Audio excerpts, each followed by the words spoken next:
5 years in Boston. And the prevailing notion when I was there between 2009 and the end of 2013, so I was there for 5 Red Sox seasons, was this town doesn't care anymore. They don't care. The Red Sox won the World Series in 2004. Curse of the Bambino was over. And now baseball's slow and it's boring, and you only go to Fenway to have beers, sing Sweet Caroline, and for a night out before you go out to the bars. That what happened really on the field didn't matter. You know, Pedroia went 0 for 4. Who cares? Red Sox were around 500. Didn't matter. Poppy was in a slump. Doesn't matter. Every year, it has gotten less important. And every year, the NFL seemingly gets more important. I don't know how it happens, but it does. That now the combine's way more important than it was 20 years ago. And the draft is being sold to cities. I mean, 20 years ago, who would ever think that cities would fight over the NFL draft? The schedule release is a holiday. Monday night doubleheaders to open up the season. More wild card games. I mean, it's so much bigger than it was 20 years ago, which is hard to imagine. Basketball? Yeah, Jordan's 90s were huge, but we didn't follow basketball's day-to-day soap opera, player comings and goings, who's getting traded, how do you build a winner. We didn't follow it the same way 20 years ago, I guarantee you. No doubt Jordan and the 90s mattered.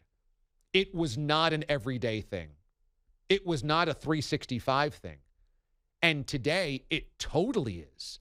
Does Russ fit with LeBron? Where does Giannis fit all time?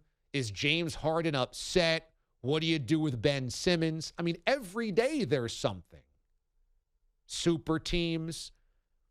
And baseball doesn't get it. America doesn't care. And what Verducci is writing about the outside from the inside, which so many of the people on the inside of baseball don't get. And I hear this a lot. Well, baseball's eventually going to play baseball. And when they do play baseball, baseball fans are going to come back because they're suckers. And baseball knows it. And that's true to a certain degree. But you can't keep closing the doors on the American public that may not care, kind of likes a reason not to care, maybe wants to see you not succeed and fail, or is just flat apathetic because it hasn't mattered in their lives. You can't keep giving them a reason not to care and then think it doesn't ultimately hurt you. And I'm telling you, if I was Rob Manfred, I'd be like, everybody in this room, you don't understand the train is coming. And if we don't get out of the way, we all suffer. If we miss a game, it just gives the haters more fuel. It gives the people that already don't care more reason not to care. Yes, we'll return on opening day, May the 1st or June the 1st or May the 15th, and there'll be full ballparks because those people love us. But we can only survive on just those people because all of the people in the middle are going to the NBA, the NFL, college football, UFC. They're going to the WNBA, whose growth is up. They're going to MLS, whose growth is up. They're going to LAX, whose growth is up. We're the one sport that doesn't have that growth. Yes, revenue is different because revenue is tied largely to television contracts, and television companies need live programming. That's just the bit. You know, they just need live programming. And so it happens in the summer when networks are in need of something. And so baseball fits that kind of perfect thing. But if you just talk about relevance, I guarantee you 40 years from now, baseball is at an even more marginalized importance. It's guaranteed. You can't stop that train anymore. And in today's day and age, where Twitter is, and Instagram is, and Facebook is, and chat rooms are,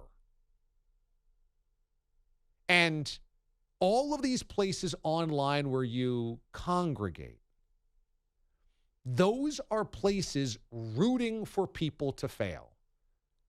It's just troll culture. And what it does is it incites other people to root for it too.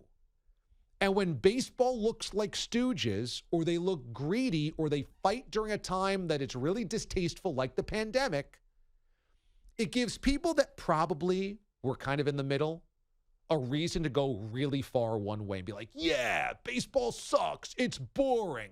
I knew it all along. Think about how extremist American culture has become. It's always because of the internet. Because if you were on the fence before about something, or ambivalent about something, or hadn't even thought about something, you then get drawn down a road of extremism one way or the other, and you start hearing all of the people whooping in the background around you. Woof, woof, woof, woof, woof.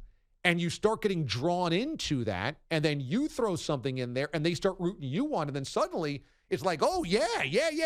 You start getting empowered. We've seen it in politics. We've seen it in culture. You don't think it's happening in sports? The things that are popular, people will be drawn to because more people are over in that camp going, woof, woof, woof, this is awesome. Yes, I'm doing Arsenio Hall, basically.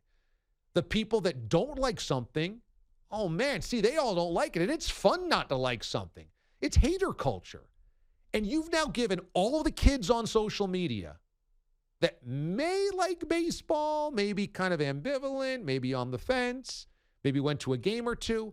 Now, everybody in their social group is like, baseball sucks. It's boring. They're not even playing. That already hated it. And now they're like, yeah, man, maybe it does suck. And then the few kids or the few people that are like, I kind of liked baseball, but you know what? Yeah, this does suck. You're pushing them in that direction to get extremist, to get polarized, to get pushed away. You're pushing them there. I just don't think baseball understands this is a freight train that they're actively courting. And they'll come back and play baseball this year. They're not going to lose the entire season. And there will be opening day full ballparks, and baseball is going to say, well, we got our business right, and it's a better model for the future. And it will have completely ignored the reality. This is not about luxury tax. It's not about arbitration. It's so not about the veterans minimum. It's about trying not to lose the already fading grip you have on the American public by pissing them off even more. You're upsetting the people that care about you, and you're easily making it available for the people that don't care about you to never care about you. And it be popular not to care about you. Good luck.